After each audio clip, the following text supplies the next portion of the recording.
உள்ளதல துள்ள உணர் உள்ளது உள்ள பொருள் உள்ளலர உள்ளத்தே உள்ளதா உள்ளம் எனும் உள்ள பொருள் உள்ளல் எவன் உள்ளத்தே உள்ளபடி உள்ளதே உள்ளல் உணர்வாயே.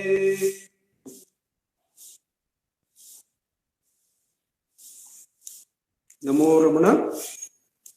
With Bhagavan's immense grace, we have been meditating on the verses of Ulladu Narpadu, and we find ourselves in the cusp between sadhana and experience, anubhava. This verse number 30 can be considered on either side. Pandit Lakshman Sharma ji, when he writes the commentary on this verse, writes that it talks about both Kevala Nirvikalpa Samadhi and the possibility of Sahaja Nirvikalpa Samadhi, but it is not firmly into Sahaja Nirvikalpa yet, which the 31st verse indicates. Nanam avantalai nanamura is the reference here, whereas in the verse 31 it is Tannai Adithu Ezhunda Tanmayanandaru. So there is a clear Sahajasthiti there where the ego has no more return. So we can consider this 30th verse either on the culmination of sadhana into anubhava of a coming and going nature, which has to be made dhrida. That is the verse we are taking up today. Nana Renamanamul Nadi Ula Nandave Nanamavantalai Nanamura Nananam Tondrum Ondru Tanaha Tondrinum Nan Andru Porul Undramadu Tanam Porul Pundi Tondrave. That is the Kalivandba. Nanar Yena Manamul Nadi Ula Nandave Nana Avantalai Nanamura Nam Tondrumondru Tanaha Tondrinum Nan Andru Porul Pundramadu Tanam Porul Pongi. That is the verse before us. So when one inquires as who am I, which for our vichara we say it includes both who am I and whence am I. Nanar ena manamul nadi ula nannave. Now, when we do this who am I, we found in our last verse that it is not the relative I which the psychologists are interested in today, which itself has taken quite some time to bring that self-knowledge of knowing the relative self. What kind of a student am I? What is my ability? How have I performed? Such basic information about oneself also one doesn't know, and one has a lot of illusory information because one pays so much importance to what image others hold of us. So even the relative self-knowledge is in question to the today's psychologists, and they find so much to be dug out from that treasure of knowing the relative self. But Bhagavan is not asking us to hold on to the relative nature, some answers that come. Who am I? Oh, I have not studied well for this exam. These questions I have answered well. When those answers come, one should continue to inquire. For whom is this thought? Who am I? Or instead of finding those thoughts interesting, one should be interested in knowing from whence is this I arising, and one should dive deep. That is the instruction we have from Bhagavan. Nana ena manamul nadu. And Bhagavan himself has identified the problem and the solution for us. The problem being the consciousness that limits itself to a form by saying, I am this body, is the root of all problems. And the solution to that, to cut the whole tree of samsara, is to inquire into who am I. For a few moments, let us see what this I is all about. And when we delve into the area of philosophers, which is where the consciousness is studied a bit by people of learning of this world, next to religion and spirituality, it is philosophy that is interested in consciousness. Science, of course, still hesitates, but is slowly venturing into studying what is consciousness. And one of the most innocent abilities of consciousness, at the same time which is the most complex of its problems, has always been a bone of contention for philosophers, which is what the I is capable of. The ego, the bit of consciousness that we assume ourselves to be, it is capable of that. And we have seen that earlier. We are going to put some attention on that. What is this I all about, and what is it that is going to hang its head in shame, as Bhagavan says.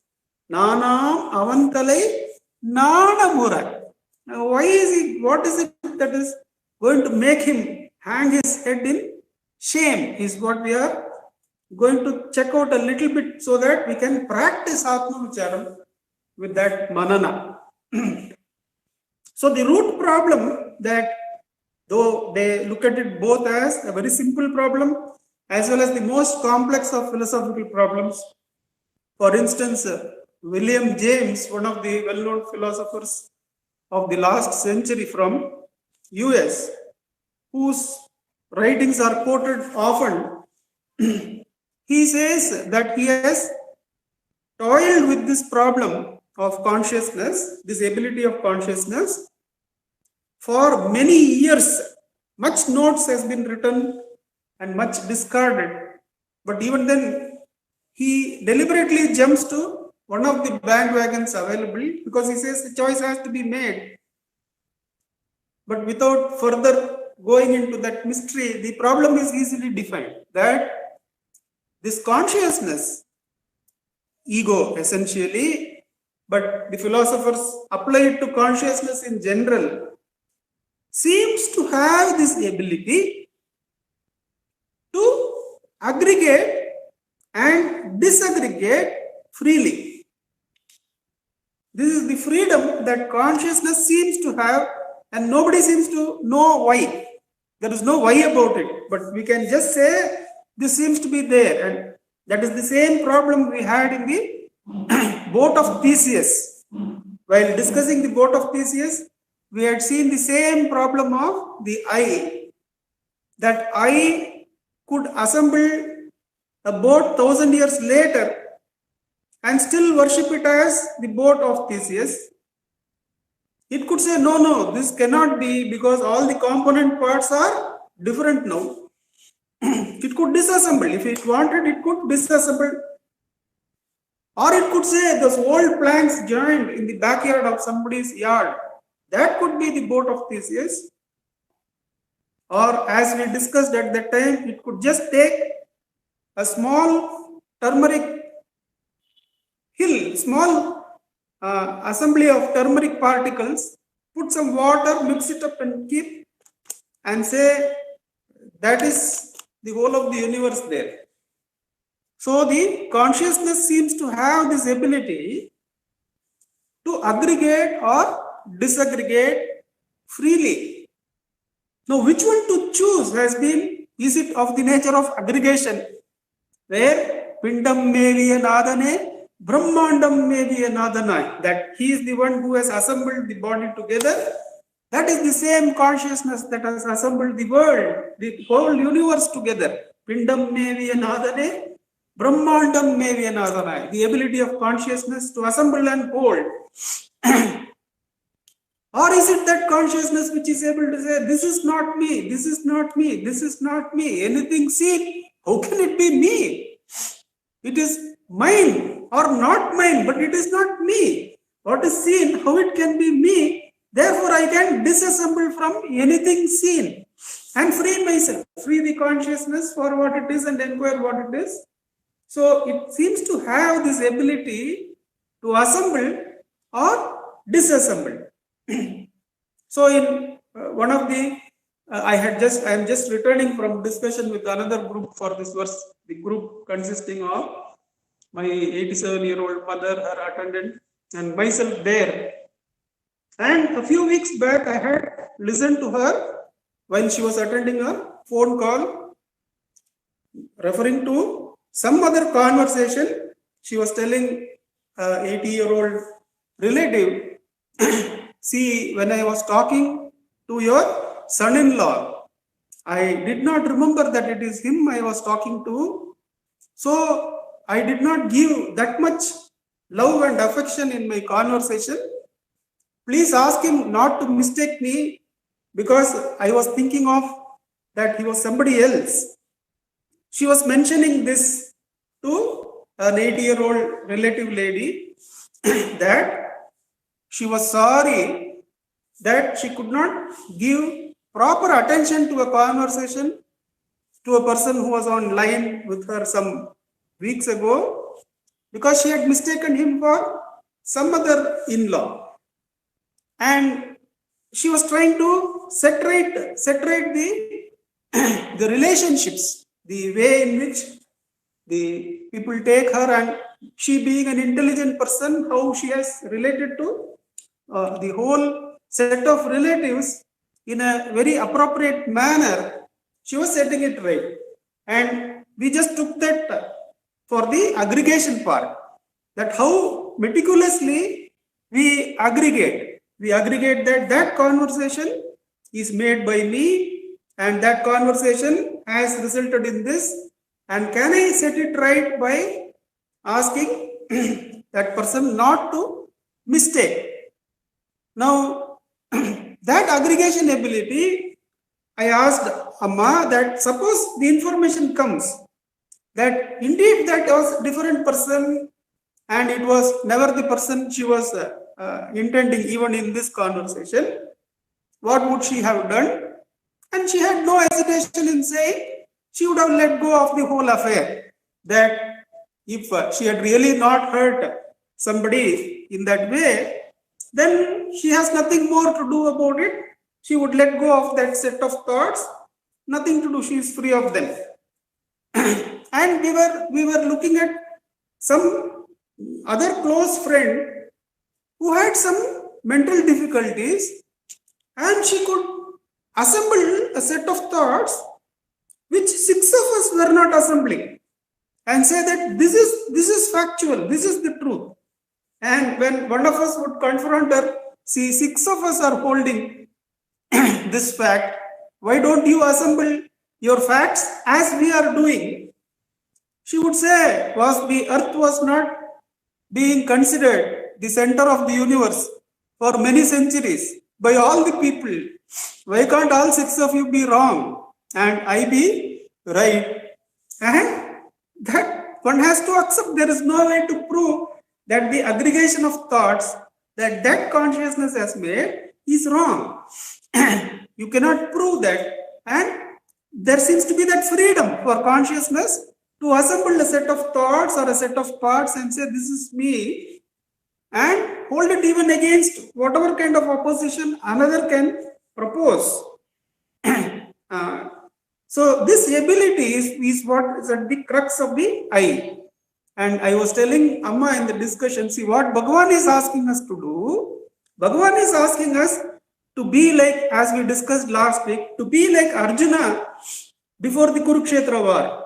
Not ask for any use from God. When God says, I am going to be a useless presence, and all the things that are of use are going to be available to you as something apart from me. Now, which do you want? Do you want a useless presence, that which is absolutely going to be of no use apart from its own existence? Do you want that?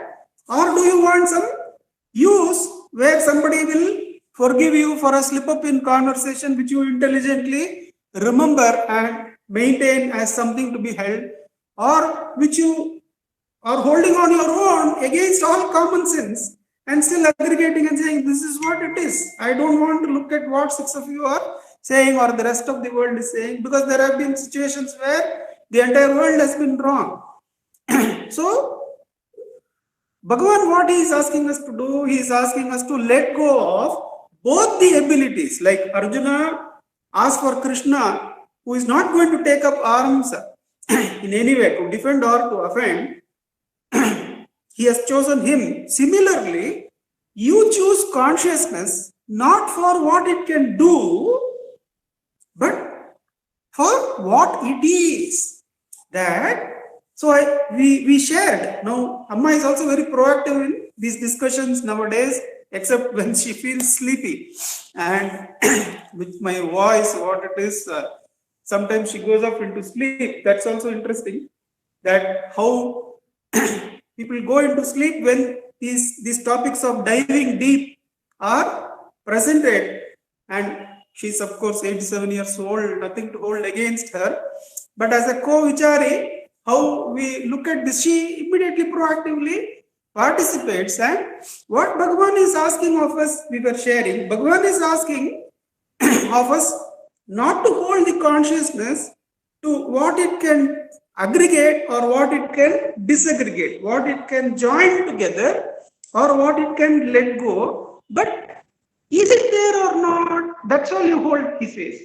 That is, instead of its ability to aggregate thoughts or to let go of thoughts, let it hold its existence. That consciousness has to be for those things to exist. And this is where the great philosophers like Descartes and all come nearby and they fall away in Bhagavan's holding of the consciousness for its own sake. Descartes, of course, is famously known to have said, I think, therefore I am. Whereas Bhagavan, he drives home that the I am is independent of the I think. Whether the I think is there or not, the I am is. So hold the consciousness for I am and not for I think. So whenever a thought comes, it should be either for aggregation or disaggregation. If we take it like that, then Bhagavan says, don't do either. Just hold yourself. So, Nana Enamanamul Nadi. When we are inquiring, who am I? What are we actually doing? We are letting go of the ability of the ego or consciousness to aggregate the Theseus ship or to disaggregate it. No, this cannot be Theseus ship, which we had made amply clear by the identity, non-identity discussion of Buddha. Let me recall it a little bit, because then we will be sure of what we are letting go and what we are to hold and how deep Bhagavan's Brahmastra is. The identity and non-identity discussion with Buddha is something like this, that the questioner asks, am I going to have rebirth and did I have past birth? In which case I can extend my birth and rebirth and go this side endlessly, and say that the jiva is going to have that kind of existence? Or do I have no such existence? And is there no identity at all for the limited consciousness is the question. And Buddha conveniently refers to the lamps being lit on a fort. There is a huge corridor, and in that corridor, between 6 in the evening and 6 in the morning, there are 3 shifts of watchmen, and they keep the lamps lit. Sometimes the lamps go off, they keep pouring oil and see that it is relit and it continues. And Buddha asks, I think it is Kutandata or somebody like that, to the questioner, do you say that the lamp that was lit at 6 p.m. in the evening is the same lamp, same light as it is at 6 a.m.? And Kutandata, being the intelligent person he is, he says, I don't know. You yourself tell. And Buddha says, in one sense it is, and in one sense it is not. And the questioner asks, in what sense it is identity, and in what sense it is not identity? In the sense that it is the same flame that is there, even if it had been extinguished at some point and put re-oil and relit, indicating death and rebirth. It doesn't matter, it is still the same flame. The flame is no different. The flame is the consciousness that continues from 6 p.m. to 6 a.m. You can identify like that. Or you can say that the flame is its content. You can analyze and say that it contains, that the oil particles of which it is made is changing every moment.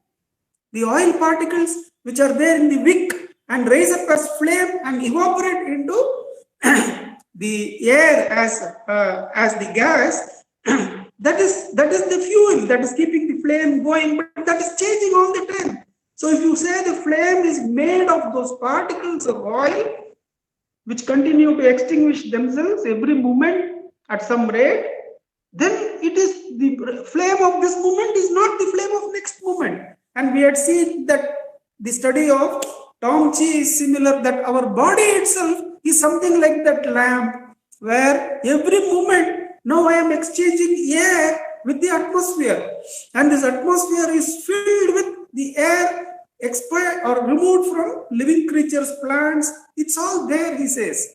And where myself ends and another self begins, we can't say, he says. So this identity and de-identity, this seems to be an ability of consciousness. Where William James and all go one step further from Tom Chi is that this is attributed to consciousness. Tom Chi directly does not attribute it to consciousness. He still leaves it open. He calls it life is, everything is connected. But consciousness is the one who is given this ability, and Bhagavan tells us, don't hold consciousness for what it can do, but hold consciousness for what it is. It is irundu olir. It is existence consciousness. So hold it for that sake, not for what intelligent conversation it can have or what intelligent concepts it can reject outright, saying the whole world was wrong at one time. Why can't you be wrong? No, what defense do you have for such a statement? So that's totally free. The consciousness is free. It doesn't listen to common sense anymore. That's a different problem. But this is the problem that Bhagavan is presenting and removing for us. This ability of consciousness to aggregate or disaggregate. When you inquire, for whom is this? Who am I? Then consciousness is freed of both these abilities, whether it is its own, whether it is given by some other power. No such thing. For whom is this thought? It frees consciousness of these two bondages. These are two bondages. The ability to aggregate and the ability to disaggregate are not complete in themselves. So, if you claim I am a great disaggregator, there are deconstructionist philosophers who say that the whole philosophy is a deconstruction method. Then they have stuck to that path. There are philosophers who say that aggregation is the best. This is a whole. Fechner and others, they say that this whole universe has a unified consciousness. There is a Pindam Mevya Nathan, who is himself the Brahmandam Mevya Nathan. That kind of philosophers are there. But both do not have complete answers because they have to face the other and they have to face the other thoughts, the other presentation, and they don't do it satisfactorily. They can't do it satisfactorily for the obvious reason that ego can explain both, and ego can say the whole world was wrong. So when the whole area of thought itself is set aside as wrong, that means it is at one's own freedom or peril that one holds this choice or that. And Bhagavan frees us of that choice. He says that you don't need to go this way or this way. You can hold your own self which is existing. And Nana Ena Manamul Nadiula Nannave. When you hold and seek the heart, Nanam Avantale Nanamura. The ego, which has this ability to say, who is Nandakumar? Oh, is that fellow who could study all these things, who could learn all these things, got this degree. I will cleverly forget all the negatives that had come in the way. And I will aggregate what I want. And whenever someone mentions the negative, immediately some defense is put up. Oh, that happened because of these circumstances. That's not me. How can that be me? No, these both are not there. Nana Avantale, Nana Mura. The one who has the ability to aggregate or disaggregate is ashamed. We were discussing with Amma, the three of us are supposed to be the people who analyze. My mother, myself, and my eldest brother. We, in our family, we are the ones, when somebody says something, we would be able to see 6-7 shades of that. Oh, this could be from this angle, that angle. And we had always prided us on that ability that we are fine judges of people and nobody can escape our ability to analyze and judge. But now we find that ability is put to shame. Bhagavan says it cannot even stay the course of a deep sleep. In a few hours you are going to go into deep sleep, and all that ability to analyze people, judge them and hold them, it is not available, not present in the deep sleep state, whereas you are present. You get up and once again identify with the same ability to aggregate or disaggregate, and you struggle in bondage. Nanam Avantalai Nanamura. Literally, the three of us have to hang our heads in shame for having played that game of the ability to intellectualize, to see the shades in which people come at us and how intelligently we can maintain that relationship.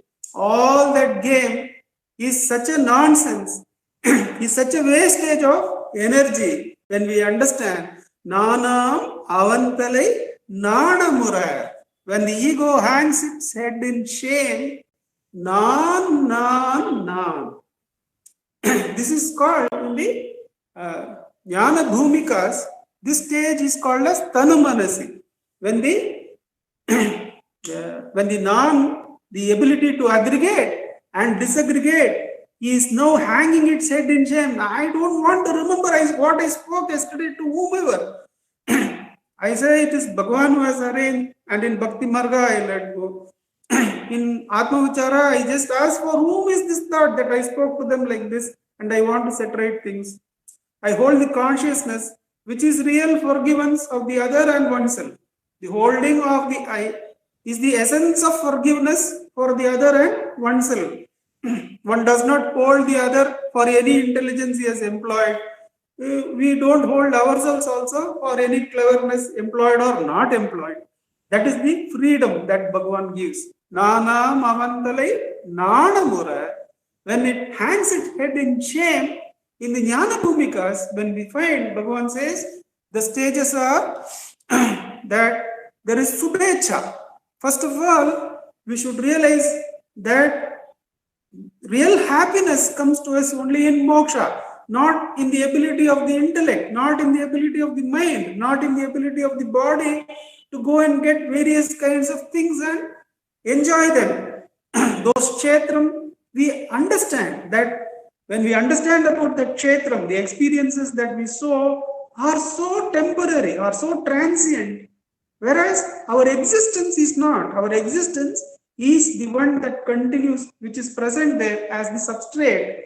And Bhagavan is saying, when the I, it hangs its head in shame, we move from Subecha to Vicharana. From Vicharana, the head hanging in shame is Tanumanasi. In Tanumanasi stage, Bhagavan says, there can be experience of the Spurana. There can be Anubhava of the Spurana, that which is unbroken. The one who intelligently remembers something that is having three components. The one who remembers, the act of remembrance, and the memory of the telephone conversation or whatever. This Triputi hangs its head in shame. It sees its worthlessness. Then, aham taya spurati hrit swayam. Now, nanam avantalai nanamura. Na tondrum ondru. As a continuous spurana, as I, something rises and shines. Tondrinum nanandru. Though it appears, and we have been cautioned against all appearances earlier, that anything that which appears will disappear. If you hold it, then it will be taken away from you. But this is different. This is different because it has consumed the Triputi of the Jiva, the act of seeing, and the seen. Jagad aham paras purati metrayam. All the three join together and shine in me as I. நான் தோன்றும் ஒன்று தோன்றினும் நான் அன்று. Though it is an appearance, தோன்றினும் நான் அன்று. பொருள் பூன்றமது தானாம். பொருள் பூன்றம், it is the Purnavastu. It is Arunachala himself who is raising and answering our quest as Nan.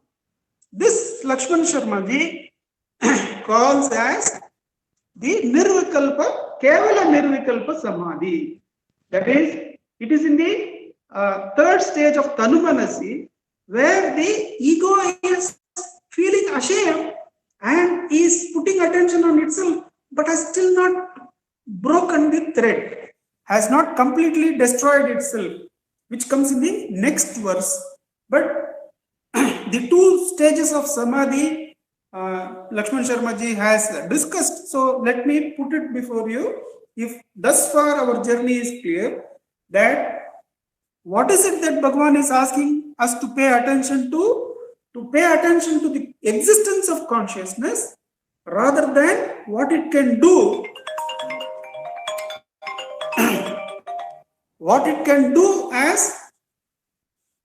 the ability to aggregate or the ability to let go.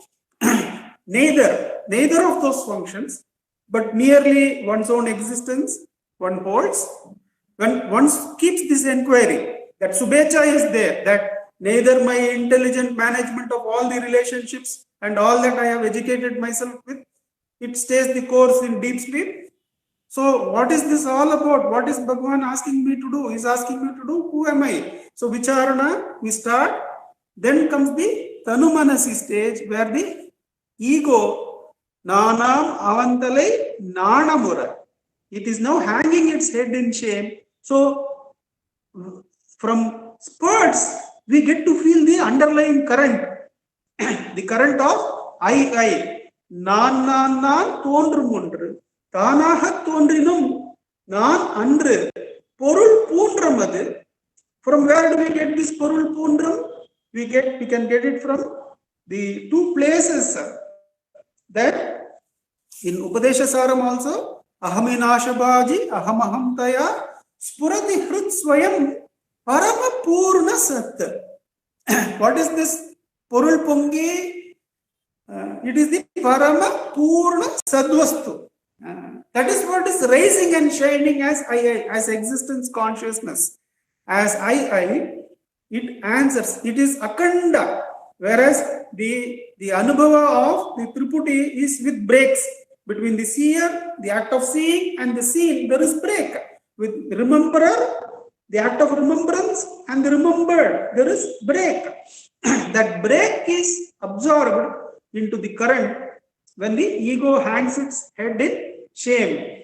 Nanam avantale nanamura. Where is this other place where we can get this Paramapurna Sat? Where the Koham Bhava Yutah Kuto Varadiya Drishtatma Nishtatmana Koham Spurtaya Arunachala Shivaha Purno Vibhati Swayam Koham Bhava Yutah Kuto Varadiya. When the attention is now holding only Koham, not what the Aham can aggregate or disaggregate. Can I become the owner of this entire universe? Or something less maybe. Can I get freed of this trouble? Somehow all this seems to be coming after me relentlessly. Can I let go of these troubles? Neither is there. We are inquiring only Koham. Neither are we focusing on how to dismantle troubles, nor are we focusing on how to accumulate the relative whatever. We are only inquiring Koham. Koham Bhava Yutah Kuto Varadhiya. Drishtatma Nishtatmana. When the attention which was going and interested in the object, creating something in the Triputi, when it turns its attention on itself, who comes and answers that quest? Koham Bhava Yutah Kuto Varadhiya. Drishtatma Nishtatmana. Soham Spurti Taya Arunachala Shivaha Purno Vibhati Swayam. Arunachala Shiva himself as the Atma Swarupa will rise as the Chit Shakti and shine as I. And why we say that this verse does not complete the Anubhava? This is called Kevala Nirvikalpa Samadhi. And Bhagavan cautions that one should not get used to this pleasure of Kevala Nirvikalpa and say that now I am in thought-free state and that is good enough and go to sleep in the light of consciousness. Lakshman Sharma ji says the difference between deep sleep and Kevala Nirvikalpa is in deep sleep the mind is sunk in ignorance. He quotes Bhagavan, of course. In deep sleep the mind is sunk in ignorance. In Kevala Nirvikalpa the mind is sunk in light of consciousness, but still it is like a bucket that is now sent into the water body in a well. The bucket is still retaining its akara and it can be pulled out at any time. So it is not the final stage of Tannai Adithu Ezhunda. That is still not happened. The bucket is still there. The ego is still there. And the example Bhagavan gives is that of a Muni. A Muni who has gone through Subecha, who has gone through the Vicharana and has come to Tanumanasi. Tanumanasi is the ego is hanging its head in shame, but is really not gone. Now that ego, it can learn to take pleasure out of the thought-free state and say that, and if one goes into that kind of dipping in thought-free state, Bhagavan says in Kevala Nirvikalpa, it cannot do anything in the world. It cannot work on its prarabdha. It cannot work on its vasanas. Wherever it has reached, it is going to say, stay stuck at that bucket level, and that whole bucket of that individuality is sunk in the water, only to come up. This Muni, he has fallen into the habit of enjoying the thought-free state and retaining his individuality. And I have shared with the group that there was a phase in my own journey where I had claimed that this thought-free state is mine. So the ego had not got dismantled. And I used to claim to my same mother only, that was 20 years ago, I used to claim, see, Amma, I am thought free. No, why you are not thought free? Why are you talking about so many things and so many conversations held by you? So that you can be a possessor of the thought free state, and maybe more dangerously, you can sink into that thought free state, retaining the vasanas and enjoy the thought free state. This Muni goes into that Kevala Nirvikalpa for 1,000 years. And Lakshman Sharma ji writes that even the Mughal Samrajya came and went, and the Britishers also were ruling at that time. And that is when he wakes up from the Kevala Nirvikalpa, and immediately he sights an ashram resident. He had gone into Kevala Nirvikalpa asking for a tumbler of water to drink. The first thought that comes to him is, please go and get me that tumbler of water that I had asked. That means the waters were there, were not attended to in Kevala Nirvikalpa. So when you start enjoying the thought-free state, saying that, aha, how happy this thought-free state is, you are not doing the vicharana. That's why Bhagavan would say, ask for whom is this blank? For whom is this blank that is appearing as thought-free state? To me, who am I? And don't leave till Spurana appears and shines. Till Nan Tondrumundru, that should rise and shine. Till then, don't be satisfied with this subject-object relationship of I am in thought-free state. So the Kevala Nirvikalpa is not the finality. The Aham Taya Spurati Metrayam, that one should not rest there or take that now I have come to the thought-free state. No. One should demolish the bucket by continuing to do the enquiry for whom is this thought-free state, where one is coming to Sahaja. The Spurana becomes Sahaja. How our breathing is Sahaja, natural. We don't put effort.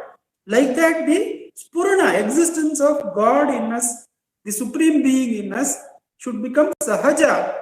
As Bhagavan says from his death experience, even when the body was writing, speaking and doing things, the Spurana went on like a Shruti note. And in the second death experience, we can recall that even when the breath stopped, even when the heart stopped, and the body became blue, the Spurana did not stop. The Spurana was going on. And Bhagavan, having identified with the deathless spirit, was not affected by the breath being stopped or the physical heart being stopped and the body being blue. His consciousness continues to be, because it has held the Spurana and not been driven into the area of breath-driven action or thought-driven identities. He has held on, naturally the holding on of the Spurana is there. So when the body drops, when the body has to drop, that identity doesn't go, that deathless spirit identity remains. That is when the Kevala Nirvikalpa has become Sahaja. That is what we are going to find in the next verse. So even when one comes to thought-free state, one should not stop the enquiry. One should continue to ask, for whom is this blank? This blank is for me. Who am I? That who am I should be pursued till the bucket is broken, till the ego is completely cut asunder, till the that Chit Jada Granthi is completely dismantled, and the Paramapurna Sat is alone naturally there. It is not felt from time to time. It is who we are. It is our identity. Till that identity becomes natural, one should continue the enquiry, and one should not stop at Kevala Nirvikalpa, which is the experience of the thought-free state, and not the complete dismantling of the I. That is why the words Nanam Avantalai Nanamura is used in this verse, and in the next verse Tannai Adithedunda Tanmayanandanuku is used. But without going into the the nuances of these verses, you can stick to the practice, and practice will make us subtle enough to understand what Bhagavan is mentioning in these verses.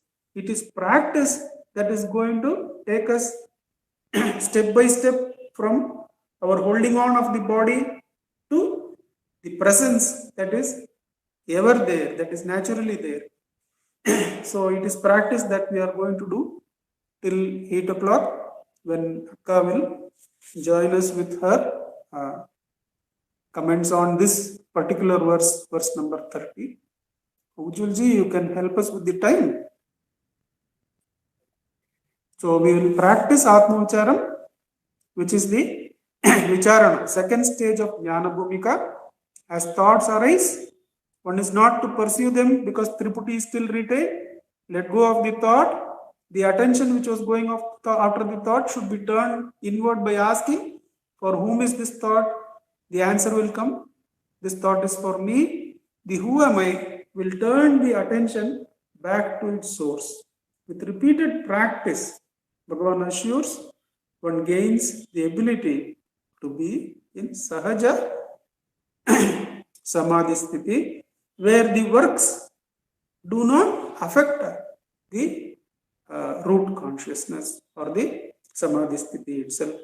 But the practice is the main, the Vicharana is the main part. That's what we are going to do till 8.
नमो भगवते श्रीरमणाय।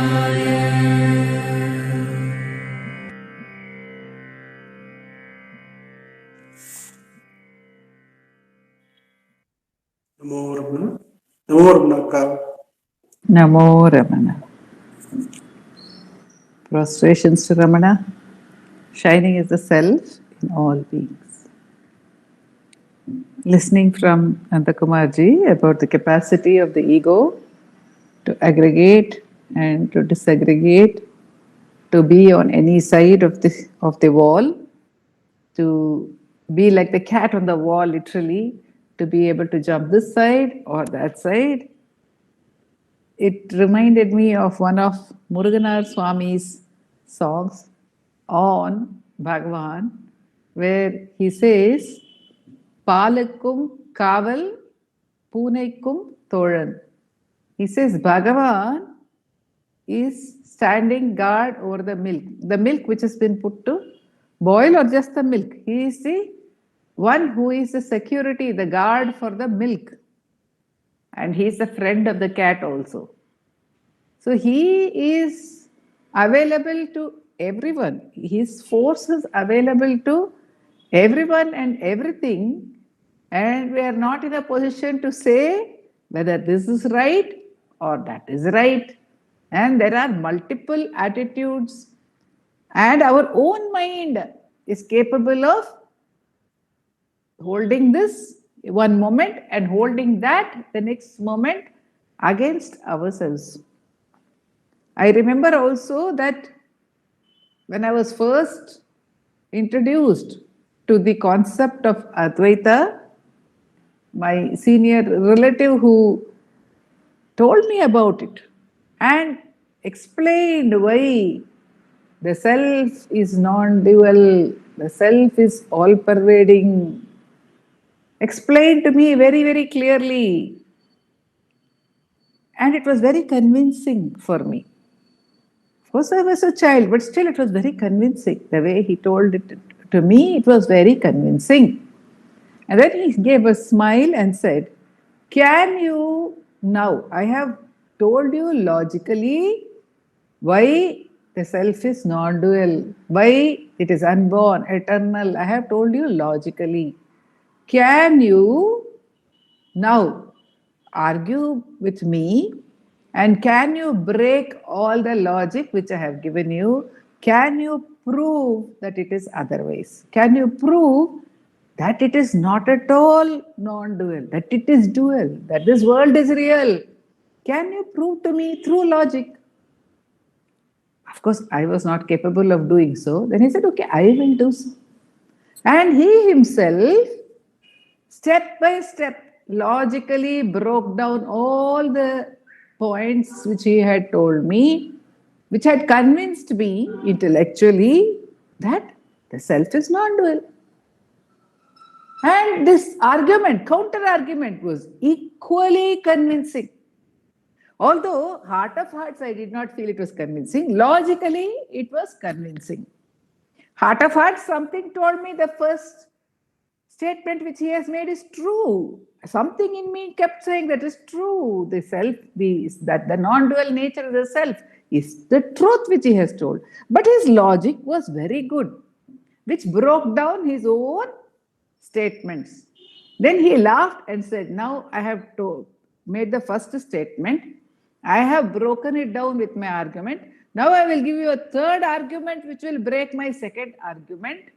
And that was equally convincing. And he said, you know why I am taking the trouble to tell you all this? To tell you that the mind, if you know with the mind, it is capable of deluding you at any point of time. The moment you hear a very convincing counter argument, the mind will take that side. Then you hear a convincing counter argument, the mind will take this side. So it is not enough to know with the mind, to know logically. You must have anubhava.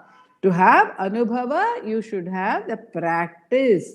You should practice and you should experience the self for yourself.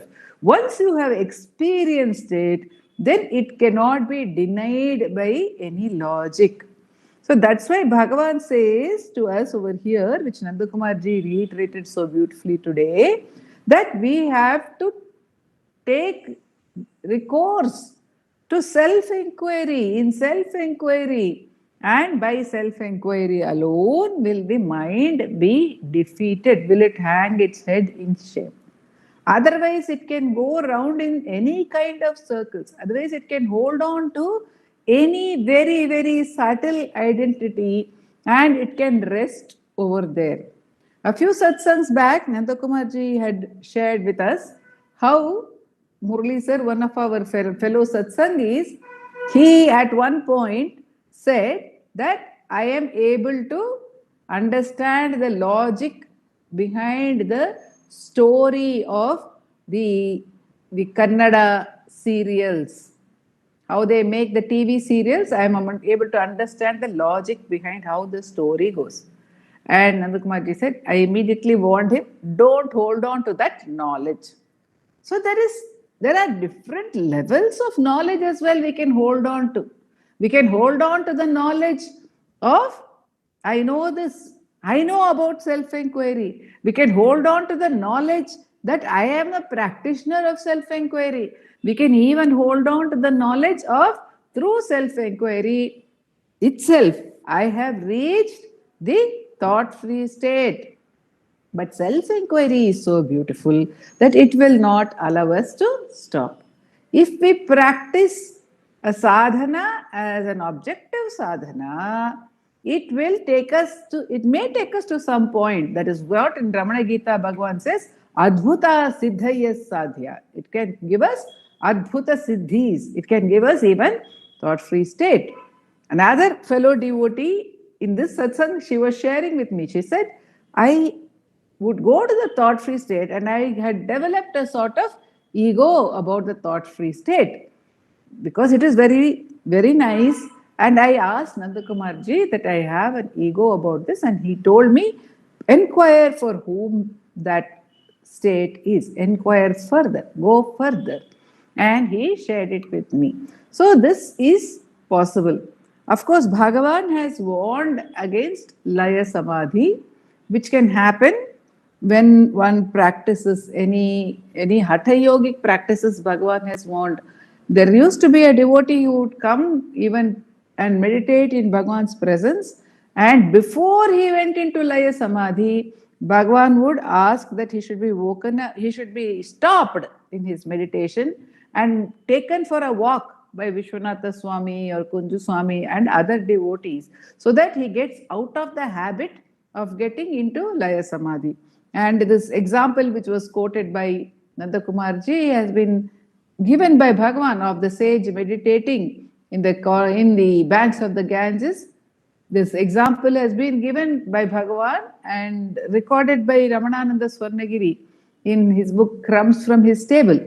So this example is given by Bhagavan of Laya Samadhi, and I think, I am not very sure, but in the same book also he has further described the Kevala Nirvikalpa Samadhi as the bucket being submerged in the water.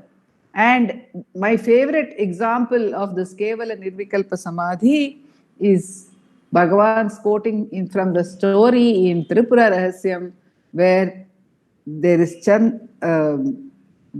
Hemaleka and Hemachuda, a king and his queen. The queen is a realized person and she is helping the king.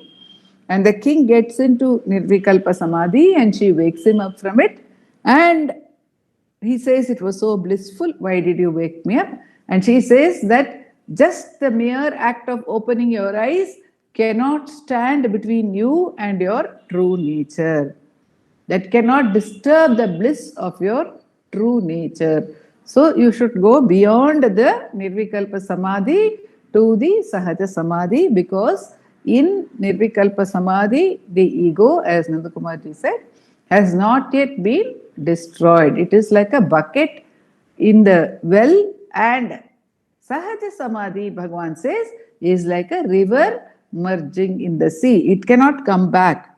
There can be no return. once it has become stabilized. In Ramana Gita also, Bhagavan says that during practice, one experiences the same state in self-inquiry, and that can be called abhyasa, or that could be called kevala nirvikalpa samadhi. And when that state becomes steady, when there is nirvasana mauna, when there is silence in which no further vasanas are arising, then one can know that the jnana is steady, says Bhagavan. Nirvasanena maunena jnanam. That is jnanam. Because before that, in practice, one may experience that. In fact, Bhagavan says in self-inquiry, one experiences the self.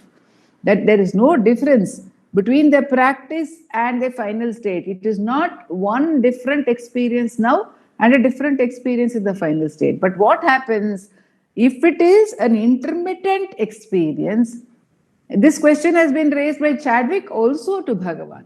Some people say they have experienced the self, but they seem to be acting, from at least from our perception, in an ego-based manner. Then Bhagavan says that there can be glimpses of the self, but until it becomes sahaja, one has to keep at the practice. Even if one has had a glimpse, one must continue the practice until it becomes sahaja. Sahaja nirvikalpa samadhi, says Bhagavan, or sahaja samadhi. So the path Bhagavan lays out before us is to adopt self-inquiry as that which will give us the maximum vigilance. Because the whole trick is about remaining vigilant. The whole problem arises from forgetfulness or from succumbing to illusion.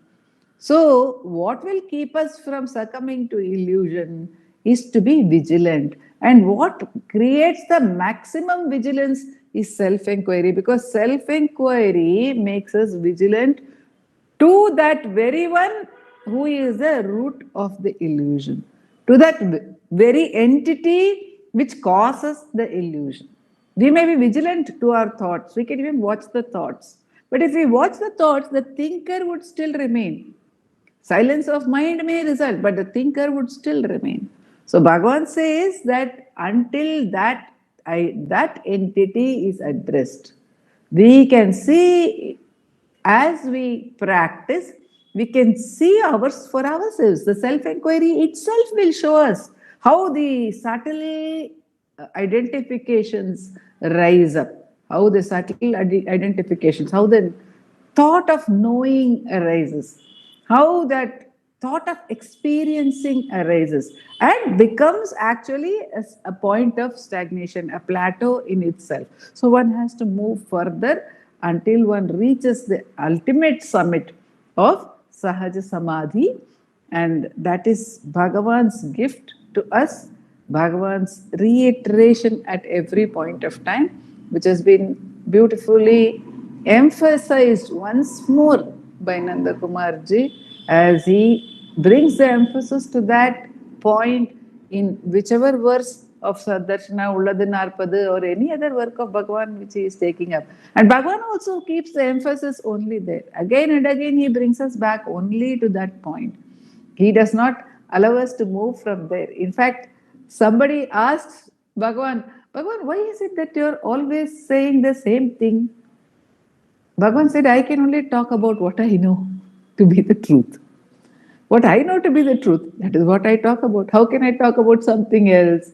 So again and again, Bhagavan brings us back only to this. At the same time, we hear of an anecdote when Bhagavan was in Gurumurtam. There was one Achyutadasar, a sage who came to visit him along with his disciples, it is recorded. And he said, it is possible for people to touch Samadhi, Nirvikalpa Samadhi. It is possible, but for one to abide unbroken, totally unbroken in the self at all times, where can we find such a one? Where can we find such a one? And the beauty is that Bhagavan says in the That's what Muruganar Swami says. He says, Unakku, Ida, take, it is yours, it's not mine, it is yours also. That is Bhagavan's munificence. Extravagant giver, says Muruganar Swami. What extravagance of grace. Bhagavan's extravagance of grace is that Sahaja state she experienced. He is inviting everyone to that state. He is actually bestowing that state on every comer who comes to him. Say the great ones like Muruganar Swami, Sadhu and Muni and all the devotees, because they have experienced that extravagance, and it is for every one of us as well. That none of us is exempt from it. None of us is an exception to this. That is the beauty of Bhagavan's immense grace, which is not different from the self. Om Namo Bhagavate Sri Ramanaya.